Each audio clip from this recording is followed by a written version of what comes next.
जय हिंद, वंदे मातरम। स्वागत है आप सभी का आपके अपने YouTube चैनल जी के GS के भंडारा पर। प्यारे दोस्तों, आज की इस वीडियो में मैं आप सभी लोगों के लिए आरआरबी एनटीपीसी भर्ती परीक्षा 2025 में पूछे जाने वाली जी के GS के अति महत्वपूर्ण प्रश्नों का प्रैक्टिस सेट लेकर के आया हूँ, जो आपके एग्जाम के लिए सबसे ज़्यादा महत्वपूर्ण है। तो आज के इस प्रैक्टिस सेट को आपको शुरू से लेकर के एंड तक फुल वॉच करते रहना है। वीडियो पसंद आए तो प्लीज़ आप लोग वीडियो को लाइक और चैनल को सब्सक्राइब करना बिल्कुल ना भूलें। तो चलिएगा फिर शुरू करते हैं। तो पहला प्रश्न आ जाता है कि भारतीय संविधान के किस अनुच्छेद में धन विधेयक की परिभाषा दी गई है। तो बताओ कौन से अनुच्छेद में धन विधेयक को बताया गया है। प्रश्न संख्या 1 का राइट आंसर क्या हो जाएगा। तो धन विधेयक की जो परिभाषा है वो अनुच्छेद 110 में दी गई है। किसमें? अनुच्छेद 110 में। 1 का बी ऑप्शन करेक्ट आंसर हो जाएगा। नेक्स्ट प्रश्न आ जाता है प्रश्न संख्या 2 कि सर्वोच्च न्यायालय के न्यायाधीश कितनी वर्ष की उम्र में सेवानिवृत्त होते हैं। तो बताओ कितने वर्षों की सेवा के बाद वो सेवानिवृत्त हो जाते हैं सर्वोच्च न्यायालय के न्यायाधीश। तो ये 65 वर्ष की उम्र के बाद सेवानिवृत्त हो जाते हैं। 2 का सी ऑप्शन करेक्ट आंसर हो जाएगा। प्रश्न संख्या 3 आ जाता है कि भारत के नियंत्रक एवं महालेखा परीक्षक का कार्यकाल कितना होता है। तो बताओ कितने वर्षों का होता है। तो जो भारत का नियंत्रक एवं महालेखा परीक्षक होता है, इसका जो कार्यकाल होता है वो 6 वर्ष या 65 वर्ष तक का होता है, और जो पहले हो जाए। 3 का ए ऑप्शन करेक्ट आंसर हो जाएगा। नेक्स्ट प्रश्न प्रश्न संख्या 4 है कि राज्यसभा में सर्वप्रथम विपक्षी दल का नेता किसे चुना गया है। तो बताओ कौन बने थे सबसे पहले विपक्षी दल के नेता। प्रश्न संख्या 4 का राइट आंसर क्या हो जाएगा। तो ये बने थे कमलापति त्रिपाठी। 4 का ए ऑप्शन राइट आंसर हो जाएगा। 5वें नंबर का प्रश्न आ जाता है कि लोकसभा में सर्वप्रथम विपक्षी दल का नेता किसे चुना गया है। बताओ कौन चुने गए थे सबसे पहले विपक्षी दल के नेता। तो ये राम सुभग सिंह चुने गए थे। 5वें प्रश्न का सी ऑप्शन करेक्ट आंसर हो जाएगा।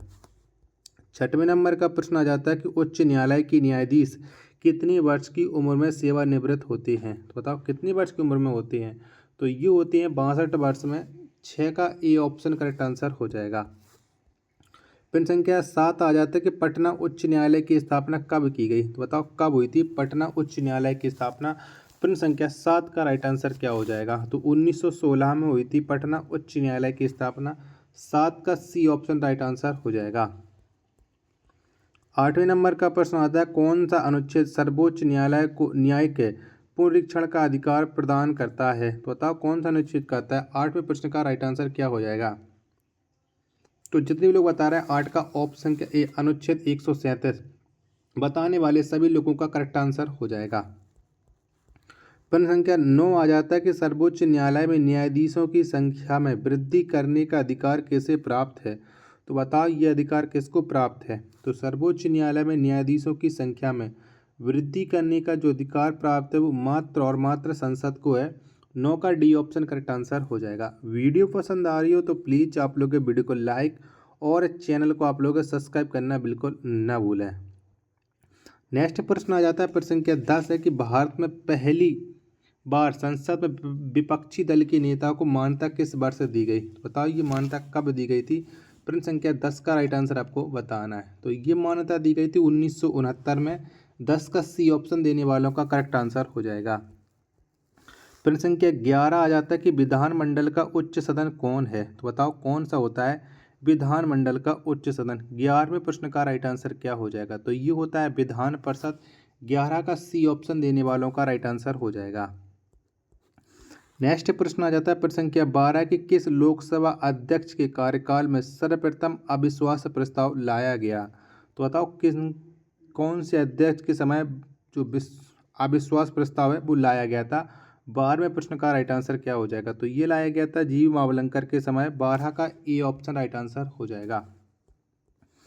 प्रश्न संख्या 13 आ जाता है कि भारत का प्रथम विधि अधिकारी कौन होता है। तो बताना है प्रथम विधि अधिकारी के बारे में कि कौन होता है। प्रश्न संख्या 13 का राइट आंसर क्या जाएगा। मैं ऑप्शन दिखा रहा हूँ, तब तक आप लोग वीडियो को लाइक करके चैनल को आप लोग जरूर सब्सक्राइब कर लीजिएगा। तो बताओ भारत का प्रथम विधि अधिकारी कौन हो जाता है। 13 का राइट आंसर क्या हो जाएगा। तो ये हो जाता है महान्यायवादी। ऑप्शन संख्या सी इसका करेक्ट आंसर हो जाएगा। 14वें नंबर का प्रश्न आ जाता है कि धन विधेयक सर्वप्रथम पेश किया जाता है। तो बताओ कहाँ पेश किया जाता है धन विधेयक सबसे पहले? 14वें प्रश्न का राइट आंसर क्या हो जाएगा? तो ये लोकसभा में पेश किया जाता है। 14 का बी ऑप्शन करेक्ट आंसर हो जाएगा। अगला प्रश्न आ जाता है प्रश्न संख्या 15, कोई विधेयक धन विधेयक है या नहीं, इसका अंतिम निर्णय कौन करता है? तो बताओ ये अंतिम निर्णय कौन करता है? तो कोई विधेयक धन विधेयक है या नहीं, इसका जो अंतिम निर्णय करता है लोकसभा अध्यक्ष। 15वां प्रश्न का बी ऑप्शन करेक्ट आंसर हो जाएगा।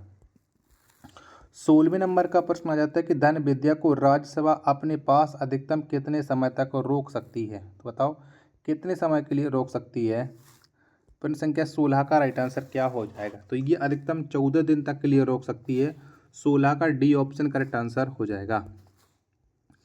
प्रश्न संख्या 17 आ जाता है कि भारतीय राज्य की प्रथम महिला राज्यपाल। तो बताओ इनमें से कौन सी किसी भी राज्य की पहली महिला राज्यपाल? प्रश्न संख्या 17 का राइट आंसर क्या हो जाएगा? तो ये हो जाएंगी सरोजिनी नायडू, एकदम करेक्ट आंसर। 17 का ऑप्शन संख्या ए एकदम इस प्रश्न का राइट आंसर हो जाएगा। अगला प्रश्न आ जाता है प्रश्न संख्या 18 कि भारत के महान्यायवादी की नियुक्ति राष्ट्रपति किस अनुच्छेद के तहत करते हैं? तो बताओ कौन से अनुच्छेद के तहत है महान्यायवादी की नियुक्ति राष्ट्रपति के द्वारा की जाती है? तो ये अनुच्छेद 76 के तहत की जाती है। 18 का बी ऑप्शन करेक्ट आंसर हो जाएगा। नेक्स्ट प्रश्न प्रश्न संख्या 19 आ जाता है कि जनहित याचिका कहाँ प्रस्तुत किया जाता है? तो बताओ कहाँ पर प्रस्तुत होती है जनहित याचिका? 19वें प्रश्न का राइट आंसर क्या हो जाएगा? तो सर्वोच्च न्यायालय और उच्च न्यायालय दोनों जगह प्रस्तुत की जाती है। 19 का डी ऑप्शन करेक्ट आंसर हो जाएगा।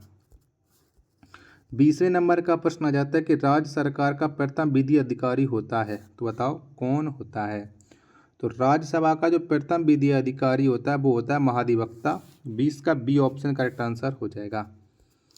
अगला प्रश्न प्रश्न संख्या 21 आ जाता है कि उच्च न्यायालय के न्यायाधीशों की नियुक्ति कौन करता है? तो बताओ किसके द्वारा उच्च न्यायालय के न्यायाधीशों की नियुक्ति की जाती है? 21वें प्रश्न का राइट आंसर क्या हो जाएगा? तो ये नियुक्ति की जाती है राष्ट्रपति के द्वारा।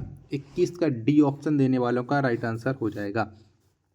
वीडियो पसंद आ रही होगी तो प्लीज़ आप लोग वीडियो को लाइक और चैनल को सब्सक्राइब करना बिल्कुल ना भूलें। 22वें नंबर का प्रश्न है कि भारत सरकार के व्यय का नियंत्रण कौन करता है? तो बताओ किसके द्वारा ये नियंत्रण किया जाता है भारत सरकार के व्यय का? तो ये किया जाता है नियंत्रक एवं महालेखा परीक्षक का। 22 का डी ऑप्शन राइट आंसर हो जाएगा। प्रश्न संख्या 23 आ जाता है कि नियंत्रक एवं महालेखा परीक्षक की नियुक्ति का प्रावधान किस अनुच्छेद में है? तो बताओ कौन से अनुच्छेद में है? तो नियंत्रक एवं महालेखा परीक्षक की जो नियुक्ति का प्रावधान है ये प्रावधान है आपके अनुच्छेद 148 में। 23 का बी ऑप्शन राइट आंसर हो जाएगा। प्रश्न संख्या 24 आ जाता है कि राज्य की कार्यपालिका शक्ति किस में निहित है? तो बताओ ये किस में निहित होती है? प्रश्न संख्या 24 का राइट आंसर क्या हो जाएगा? तो ये राज्य की कार्यपालिका की जो शक्ति नियुक्त होती है वो राज्यपाल में होती है। 24 का सी ऑप्शन करेक्ट आंसर हो जाएगा। अगला प्रश्न है प्रश्न संख्या 25 है कि भारत के कितने केंद्र शासित राज्यों के पास अपना उच्च न्यायालय है? तो किन किन केंद्र शासित प्रदेशों के पास अपना उच्च न्यायालय ये आपको बताना है। और मैं आपको ऑप्शन दिखा रहा हूँ, तब तक आप लोग वीडियो को लाइक करके चैनल को आप लोग जरूर सब्सक्राइब कर लीजिएगा। तो बताओ कितने केंद्र शासित प्रदेशों के पास अपना खुद का उच्च न्यायालय है? प्रश्न संख्या 25 का राइट आंसर क्या हो जाएगा? चलिएगा तो जितने भी लोगों ने आंसर सोच रखा होगा 2, बी ऑप्शन देने वालों का राइट आंसर हो जाएगा। नेक्स्ट प्रश्न आ जाता है प्रश्न संख्या 26 से कि सर्वोच्च न्यायालय का उद्घाटन कब किया गया? तो बताओ कब हुआ था? तो सर्वोच्च न्यायालय का जो उद्घाटन किया गया था वो किया गया था 28 जनवरी 1950 में। यानी 26 का ए ऑप्शन करेक्ट आंसर हो जाएगा। 27वें नंबर का प्रश्न है कि सर्वोच्च न्यायालय में कुल कितने न्यायाधीश हैं? तो बताओ न्यायाधीशों की संख्या कितनी है सर्वोच्च न्यायालय में? तो यहाँ पर कुल न्यायाधीशों की संख्या हो जाती है 34। 27 का डी ऑप्शन करेक्ट आंसर हो जाएगा। 28वें नंबर का प्रश्न है कि कोलकाता, मुंबई तथा मद्रास उच्च न्यायालय की स्थापना कब हुई थी? तो बताओ इनकी स्थापना कब हुई थी? प्रश्न संख्या 28 का राइट आंसर क्या हो जाएगा? तो 28 का जितने लोग बता रहे हैं 1862 में कोलकाता, मुंबई तथा मद्रास उच्च न्यायालय की स्थापना की गई थी। 28वें प्रश्न का सी ऑप्शन राइट आंसर हो जाएगा। 29 नंबर का प्रश्न आ जाता है कि वर्तमान में भारत में कितने उच्च न्यायालय हैं? तो बताओ कितने उच्च न्यायालय हैं? 29वें प्रश्न का राइट आंसर क्या हो जाएगा? तो वर्तमान भारत में जो उच्च न्यायालयों की संख्या है वो है 25। 29 का ए ऑप्शन करेक्ट आंसर हो जाएगा। प्रश्न संख्या 30 आ जाता है कि उच्च न्यायालय का गठन किस अनुच्छेद के तहत किया जाता है? तो बताओ कौन से अनुच्छेद के तहत हम उच्च न्यायालय का गठन करते हैं? तो अनुच्छेद 214 के तहत उच्च न्यायालय का गठन किया जाता है। 30 का बी ऑप्शन करेक्ट आंसर हो जाएगा। 31वें नंबर का प्रश्न आ जाता है कि सर्वोच्च न्यायालय तथा उच्च न्यायालय की कार्यकारी भाषा क्या है? तो बताओ कौन सी है? तो सर्वोच्च न्यायालय तथा उच्च न्यायालय की जो कार्यकारी भाषा है ये हो जाती है अंग्रेजी।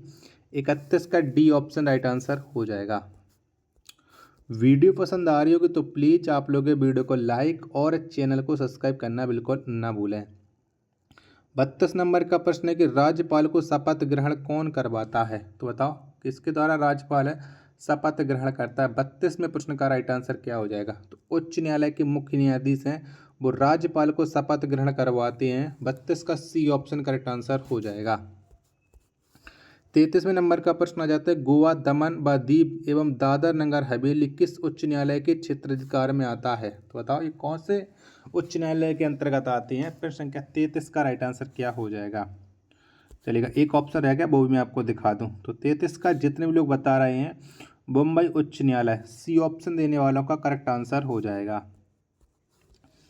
अगला प्रश्न है प्रश्न संख्या 34 है कि प्रत्येक राज्य का एक राज्यपाल होगा, इसका उल्लेख किस अनुच्छेद में कहा गया है? तो बताओ कौन से अनुच्छेद में बताया गया कि प्रत्येक राज्य का एक राज्यपाल होगा, भले उसके पास अतिरिक्त चार्ज हो। तो ये बताया गया अनुच्छेद 153 में। 34 का सी ऑप्शन राइट आंसर हो जाएगा।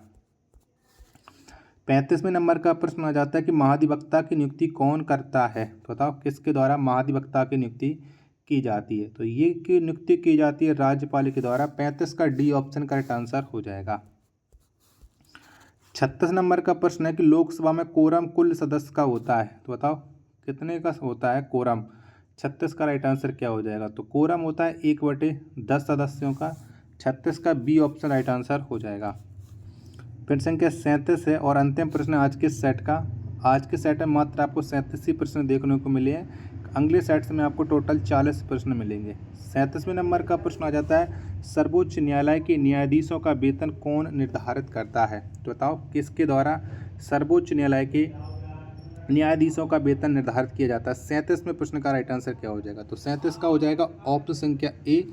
अगर आपको ये वीडियो पसंद आई हो तो प्लीज़ आप लोग इस वीडियो को एक बार लाइक और चैनल को आप लोग सब्सक्राइब करना बिल्कुल ना भूलें। मिलते पर अपने एक और नेक्स्ट वीडियो के साथ, तब तक के लिए धन्यवाद।